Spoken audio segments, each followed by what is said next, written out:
Hello नमस्कार सत श्री अकाल अस्सलाम वालेकुम। कैसे हैं जनाब? तो साहब मोदी जी बोले, आज से 2 दिन पहले भी मोदी जी बोले थे। वो संसदीय दल की बैठक में बोले थे, जिसको रिजिजू जी ने आकर बाहर बताया था कि अंदर मोदी जी क्या बोले। लेकिन अब सीधे सीधे मोदी जी बोले हैं। ट्वीट आया है 23 तारीख को, nothing is more important than the welfare and future of our youth. कि भारत के युवाओं और छात्रों के भविष्य से ज्यादा कोई और चीज इंपॉर्टेंट नहीं है। We have decided to set up fast track courts to ensure swift and stringent punishment for those involved in paper leaks. Full stop. हम फास्ट ट्रैक कोर्ट्स की स्थापना करने जा रहे हैं पेपर लीक के केसेस को ट्राई करने के लिए, उनके ट्रायल के लिए, ताकि इनको जल्दी से जल्दी सख्त से सख्त सजा मिले। उसके बाद have directed the concern authorities and officials to take all necessary steps. Concern authorities को हिदायत दे दी गई है, डायरेक्शन दे दिया गया है कि ये जो हमने फैसला लिया है इसको आप एग्जीक्यूट करने का इंतजाम करें।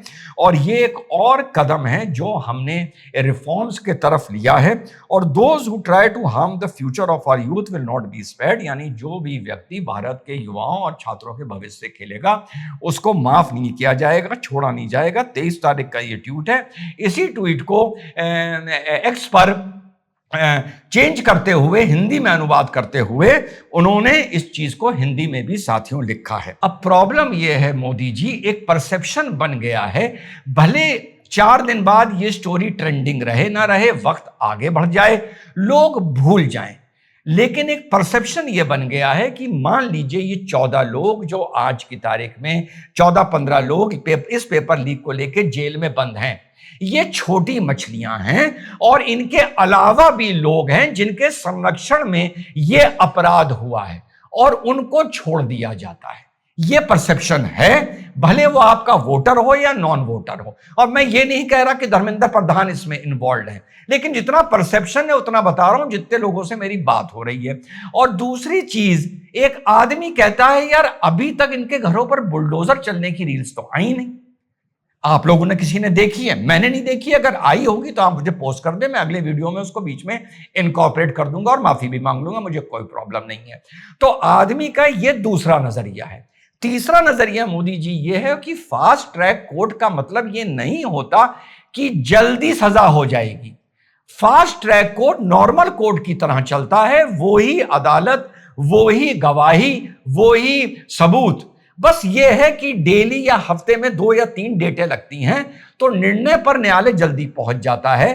पर एक आम आदमी का परसेप्शन ये है कि जो न्याय व्यवस्था है वो ऐसी है, तुम फास्ट ट्रैक करो या स्लो ट्रैक करो, एंड में 99% आदमी को छोड़ के छूट के जाना है और आखिर में उसकी बेल हो जानी है। तो ये परसेप्शन अब बन गया है, इसमें कोई डाउट नहीं है। आगे जाके आदमी को ये बात याद रहे ना रहे मुझे नहीं पता, फिलहाल इंसान ये बात सोच रहा है और वो और कुछ होता हुआ देखना चाह रहा है, भले वो आपका वोटर हो या नॉन वोटर हो। लेकिन जितना मेरी बात हुई है लोगों से, दिल में लोगों के यही बात है। तो ये बात तो हो गई मोदी जी के इन्वॉल्वमेंट को लेकर। अब आगे मैंने आप लोगों को पहले एक बात बताई थी, अब गवर्नमेंट के पॉइंट ऑफ व्यू से बात बता रहा हूं। देखिए ये रिपोर्ट्स भी आ गई हैं कि धर्मेंद्र प्रधान कहीं नहीं जाने वाले। ये जितना भी मैं पढ़ रहा था वो फंक्शनरीज ने, गवर्नमेंट फंक्शनरीज ने बता दिया है कि धर्मेंद्र प्रधान कहीं नहीं जाएंगे, उनको नहीं हटाया जाएगा। चलिए साहब मान लिया नहीं हटाया जाएगा। अब ये दूसरी राय समझिए आप। इसी छोटे से मंच ने एक सोनम वांगचुक में और कॉकरोच जनता पार्टी में बीच में तकरार देखी थी और 2-3 घंटे के अंदर देख ली थी और उसको अपलोड किया था कि इन दोनों लोगों में तकरार शुरू हो गई है।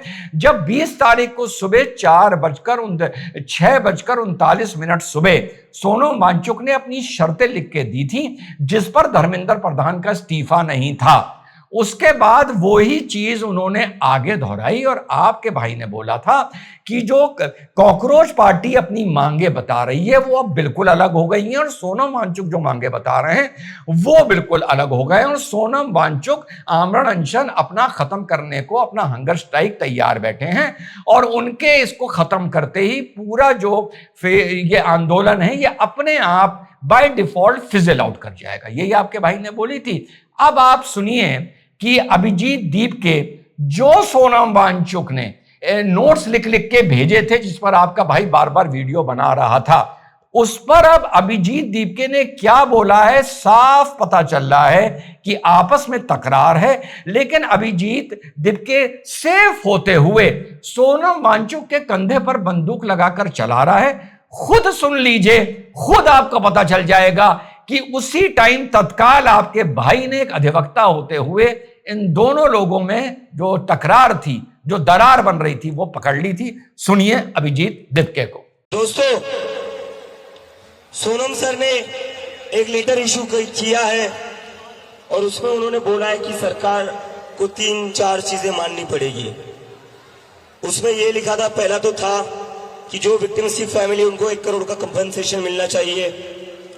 दूसरा था कि जो भी ब्रूटैलिटी हुई है बच्चों के ऊपर, उसके ऊपर एक्शन लेना चाहिए। और जिन बच्चों के ऊपर अत्याचार हुआ है उनके एक्सपेंसेस और उनके ऊपर जो भी केसेस लगे वो पीछे लेने चाहिए। और उन्होंने ये भी कहा है कि अगर धर्मेंद्र प्रधान का इस्तीफा पार्लियामेंट में जो भी डिस्कशन जाता है उसके बाद होना चाहिए या नहीं होना चाहिए, उस पर डिस्कशन होना चाहिए। अगर ये हो जाता है तो सोनम सर ने अपील की है, सोनम सर ने ये कहा है कि वो हमसे भी अपील करते हैं कि हम प्रोटेस्ट कॉल ऑफ कर ले। लेकिन मुझे ऐसा लगता है सोनम सर ने जो 25 दिन का अनशन किया था वो जाया नहीं जाना चाहिए। बच्चों ने जो लाठियां खाई है वो जाया नहीं जानी चाहिए। सोनम सर ने अपनी जान दांव पर लगा दी थी। 25 दिन तक भूखे थे सोनम सर, कैसे हम भूल सकते हैं ये सब। तो जब तक ये बाकी सारी डिमांड्स, ठीक है, ये होना ही चाहिए, लेकिन जब तक धर्मेंद्र प्रधान का इस्तीफा नहीं होता ये प्रोटेस्ट कॉल ऑफ नहीं होगा। देखा साथियों, ये वो दरार थी जो आपके भाई ने पकड़ ली थी। और ये अब ये राय मैं गवर्नमेंट का पॉइंट ऑफ व्यू से दे रहा हूं, क्योंकि गवर्नमेंट ये चाह रही थी कि ये धरना किसी ना किसी तरह डाइल्यूट हो या खत्म हो या फिजल आउट करे। ये 4-5 घंटे में गवर्नमेंट को तुरंत हरकत में आ जाना चाहिए था, जूस पिला देना चाहिए था। फास्ट ट्रैक कोर्ट पार्लियामेंट में डिस्कस होगा, ये होगा, उससे वादा कर लेना चाहिए था। जो लोग बच्चे मरे हैं उनको पैसा दिया जाएगा, ये वादा कर लेना चाहिए था। जो लोग गिरफ्तार हुए हैं उनके वीडियोस देखने के बाद जो गलत गिरफ्तार, और एक कंपाइल करके दे देते और जूस पिला देते, पूरा आंदोलन 11 बजे तक फिजल आउट हो जाता। फिर से बता दूं, कोई जल्दीबाजी में कमेंट मत कर देना बेवकूफों की तरह। यह राय मैं गवर्नमेंट के खेमे में बैठकर गवर्नमेंट को तब से दे रहा हूं, और गवर्नमेंट इस मौके को साथियों मिस कर गई। अब इतना बवाल हो गया कि अब देखते हैं, धीरे धीरे लोग इसको भूल भले जाएं, लेकिन हां, एक धब्बा लगा है, इसको डिनाय साथियों नहीं किया जा सकता। जय हिंद, वंदे मातरम, खुदा हाफिज।